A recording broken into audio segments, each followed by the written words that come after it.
Tout le monde, c'est Fanuel Fait 4 à l'appareil, j'espère que vous allez bien. Aujourd'hui, on va se retrouver pour l'épisode 27, la review de l'épisode 27 de Boruto. Et avant tout, une petite note sur Dragon Ball Super. Comme vous l'avez vu, j'ai pas fait de review de Dragon Ball Super depuis la dernière fois, tout simplement parce qu'il n'y a pas eu d'épisode dimanche passé de Dragon Ball Super. Il y a un épisode de Dragon Ball qui sort le 8 octobre, donc dimanche. Mais cet épisode sera l'épisode spécial de 1 heure. Et donc je la ferai certainement la review dans les jours qui suivront, lundi voire mardi. Parce que ça sera quand même un épisode assez long. Donc il faut le temps déjà de regarder l'épisode 1 heure en entier. Et après il faudra encore quand même que je me souvienne et que j'explique un peu tout. Parce que comme ça sera un épisode très très long, donc qui combine normalement 3 épisodes, il ne faut pas que j'oublie certains détails. Donc voilà, je vous ferai certainement la review courant de la semaine prochaine, à mon avis vers le 10 octobre, vous aurez la review de Dragon Ball Super. Mais bon, ici on va s'intéresser à Boruto, et donc on est avec l'épisode 27 cette fois de la série, et donc on continue l'arc du village de Kiri. D'abord, très bon point, on a enfin un nouvel opening, et on a également un nouvel ending. Dans cet opening d'ailleurs, on voit Kagura, donc le guide là un peu, hein, celui qui ressemble énormément au quatrième Mizukage. D'ailleurs on apprend dans l'épisode qu'en fait il s'agit du petit-fils du Mizukage. Donc je spoil, hein, donc si vous voulez pas d'autres spoils dans l'avenir de la vidéo et que vous n'avez pas encore vu l'épisode, allez voir l'épisode avant de regarder la suite de ma vidéo tout simplement.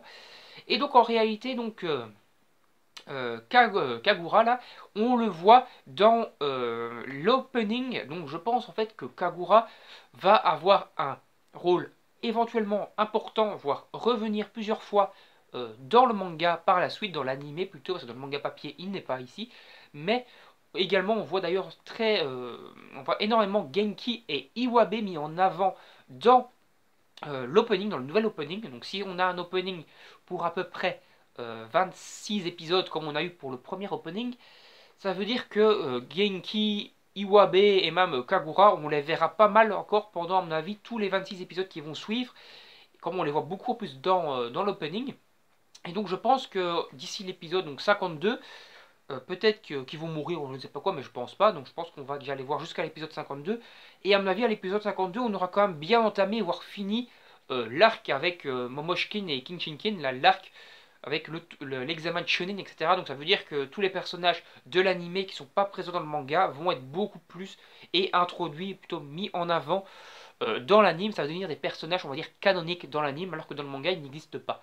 Mais théoriquement, l'anime est plus canonique que le manga, parce que le manga, comme vous le savez certainement, n'est pas fait par l'auteur de Naruto, il lui donne juste son aval un petit peu comme donc, le manga de Dragon Ball Super, alors que pour le scénario de Boruto animé, il est vraiment à 100% dedans, c'est limite lui qui écrit le scénario de l'animé Dragon Ball Super, alors que pour le manga papier, il a juste un petit, on va dire, regard dessus, mais ce n'est pas vraiment lui qui bosse dedans. Alors que pour l'animé, il est vraiment plus investi, on va dire, dans l'animé. Et donc on peut dire que l'animé de Boruto est au final plus canonique que le manga papier. Donc Denki, Iwabe et compagnie sont plus canoniques, même Sumire, que donc les personnages du manga papier, même si en soi les personnages du manga papier sont également dans l'anime, mais c'est plutôt des personnages de l'anime qui ne sont pas dans le manga papier. Mais bon, vous m'avez compris, là je ne vais pas partir un peu loin dans mes délires.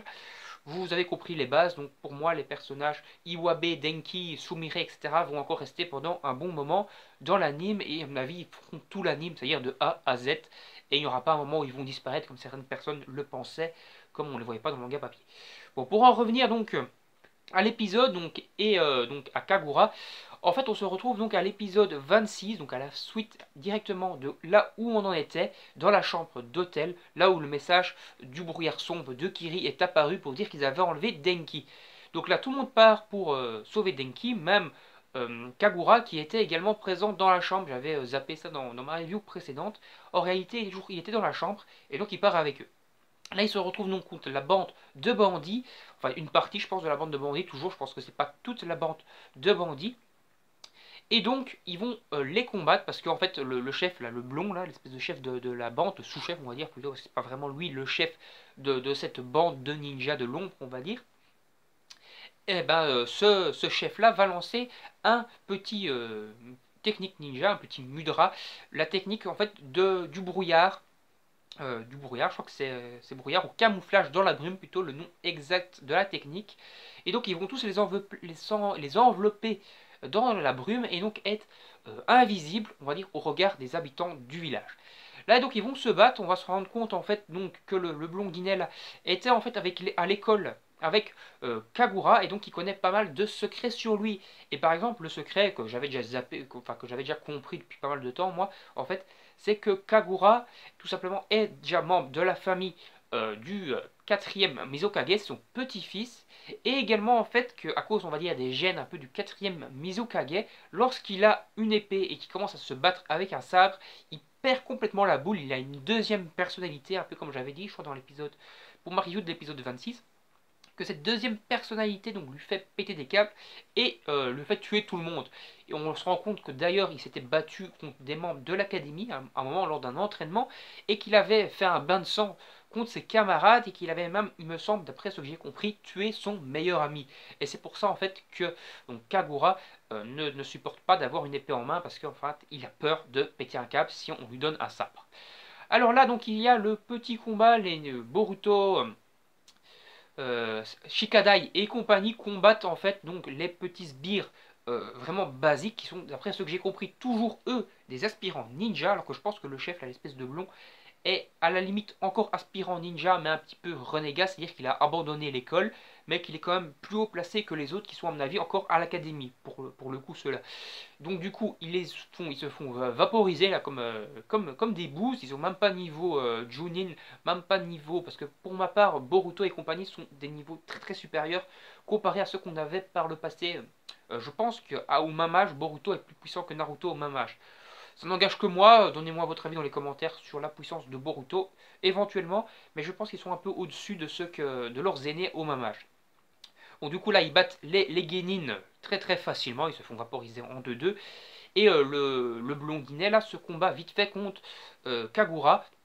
Kagura qui combat avec son épée en bois parce qu'il n'a pas envie de prendre une véritable épée et il n'a pas vraiment envie de se battre non plus, donc il utilise en fait l'épée pour se défendre.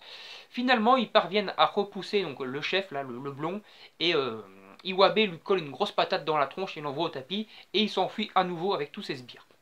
Donc voilà, Denki est sauvé et on a une petite phase de dialogue et d'amitié avec donc Kagura qui commence à tisser des liens avec Boruto, etc. Iwabe qui comprend en fait que Kagura a vraiment une grosse malédiction sur ses épaules avec le sang du quatrième Mizukage et qui commence limite à un petit peu, on va dire, lui pardonner. Pas vraiment pardonner ce que Kiri a fait, mais il n'en veut pas spécialement à Kagura et il comprend un peu Kagura qui est quand même une malédiction sur ses épaules, etc.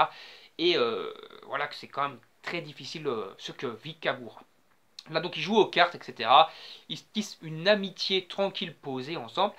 Et au final donc on voit de nouveau le chef de l'organisation des bandits là qui veut donc, le brouillard sombre de Kiri.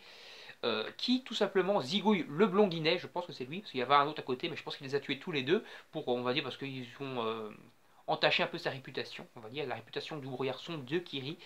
Et après on le voit prendre un petit sourire et on voit donc c'est toujours le même paye en fait qu'on avait déjà vu à la fin de l'épisode 1 de cet arc, donc à la fin de l'épisode 25, le mec qui arrive devant super vite, comme ça, une espèce de téléportation tellement il est rapide, devant Boruto et qui lui dit fais attention au brouillard sombre de Kiri, etc. Kiri c'est le mal et compagnie.